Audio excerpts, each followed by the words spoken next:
Di sa inyo tanan ya. Welcome sa ating my vlog, Studio TH. Kay topic ron, mga kabagtik dyan, regarding sa ang relationship, sa ang amigo, amiga, uyab, o uban pa. Nakong topic na to karon, unsay kalainan sa best friend o sa boyfriend. Kung unsay naa sa best friend o wala sa boyfriend, unsay naa sa boyfriend o wala sa best friend. Atay topic ron. Abangan natin yung video. Let's go!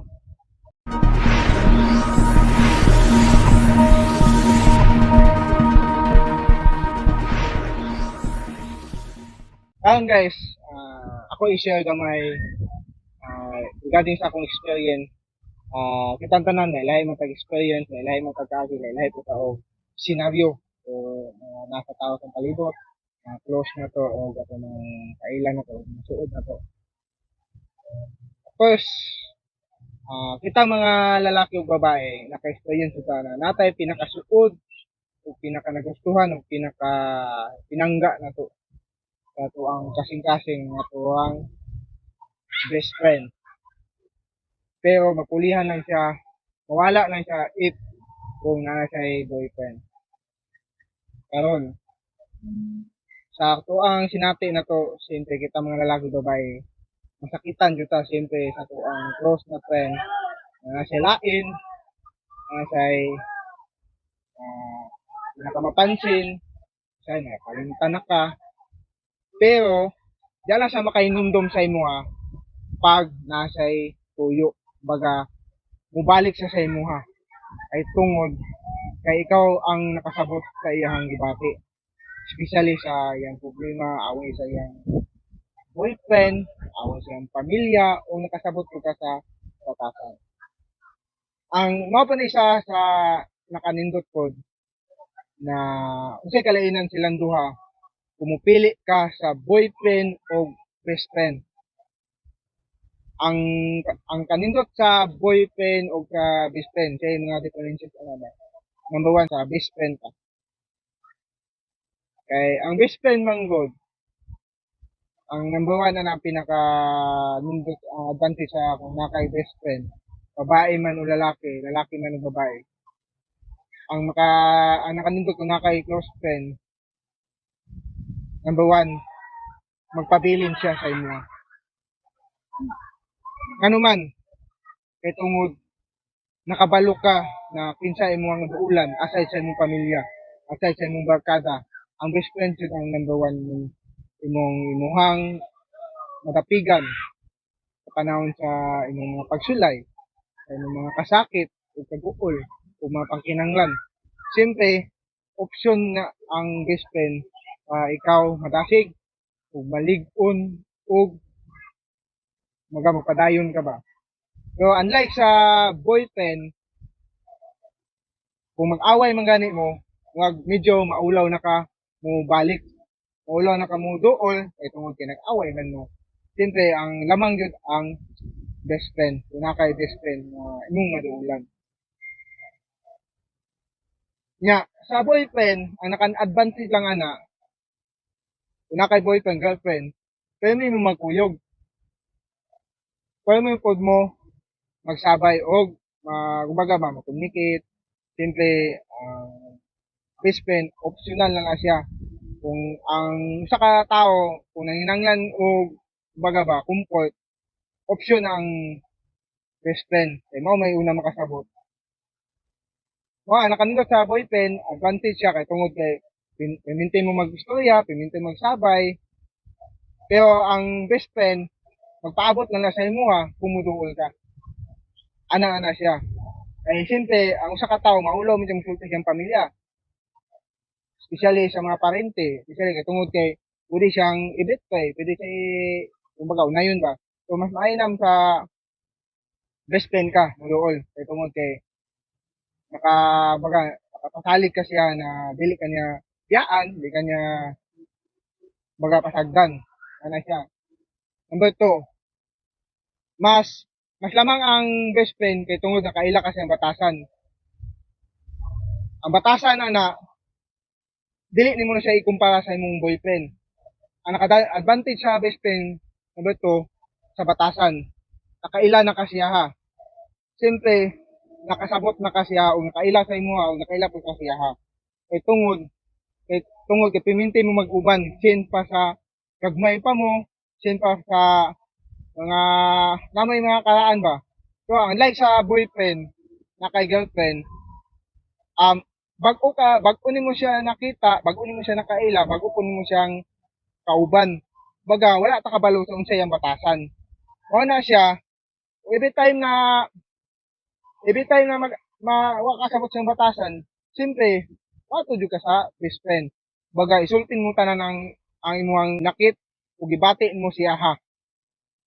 Baga, baga ba na ikaw ang tig kwan siya ha. Si guidan, siya ang ibuhaton sa imuha na makiuli mo siya. Pero sa boyfriend, ang nakanindot lang, si boyfriend o girlfriend, maningkamot ko siya na ilhon ka niya. Baga, kilatison ka niya sa batasan. Kung magdugay ba mo sa iyang relasyon, o wa pa niya kakasabot, o kasabot ka sa imo dili. Baga, ang makasabot lang sa imong batasan, ang best friend lang. Mao na siya. Ang nakalainan sila ang duha. Number 3, ang pagsalig. Number 3, labis ka na ang pagsalig. Diba, sa best friend, siya po na siyang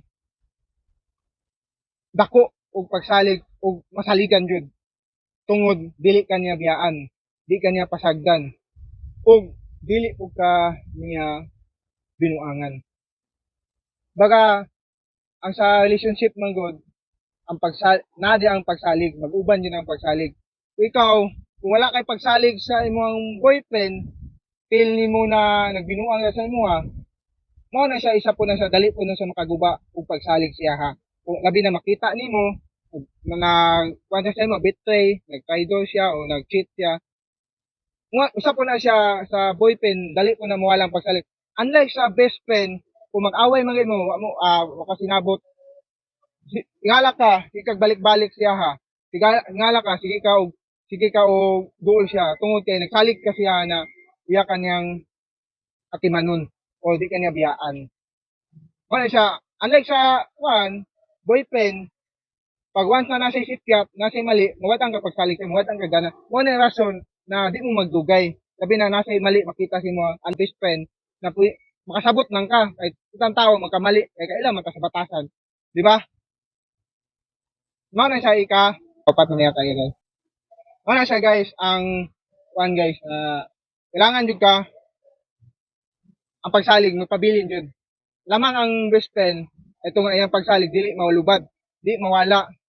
Unlike sa boyfriend, siya dali ka mawad ang gana og salig siya kay tungod kay nagbinuang siya o nagkamali. Unlike sa best friend, makasabot lang siya. Makasabot ang girlfriend o ang babae ug lalaki sa usa ka best friend. Mao na siyang nakanindot diya. Pero sa ko ang paminaw, sa ko tanang ako experience, mas nindot yun sa ko ang best friend kaysa boyfriend o girlfriend. Kaya ang best friend, andam mo musalo, andam mo luwas, andam mo atiman, andam mo comfort, andam mo gawat nimo siya bisag kapila ka na sakitan, pila ka binuangan sa mong boyfriend, girlfriend, pwede ka mobalik sa best friend para mahayog tabang, magayog guidance, maggiya. Mo na siyang the best sa best friend, ang pinaka the best jud na way na tabangan ka na ang ba wala sa boyfriend ba. Mo na siya maganahan ka, mag-talk sa boyfriend, girlfriend, o ganahan po ka og mo atiman og mo buka ba komportable ka ba lay sa boyfriend nag-away po jud mo, pwede pa na siya ma-okay, pwede pa na siya, pero if pag wala ang trust, mawala na, di na kaganahan mo. Ganang istorya niya kay tungkol kay nakita na may mong batasan. So, abalo ka, ang pinakadabis yung pilion, no? Ang best friend. Mao na siya magdugay sa imo. Mao na ang best friend ang best friend nimo, nagpaabot na sa imo kung sa kanya magustuhan. Ang ang best friend mong god, makadugayan, mahulog sa imo. Baga naluoy siya, gusto siya na ba na siya na lang mong pilion ba.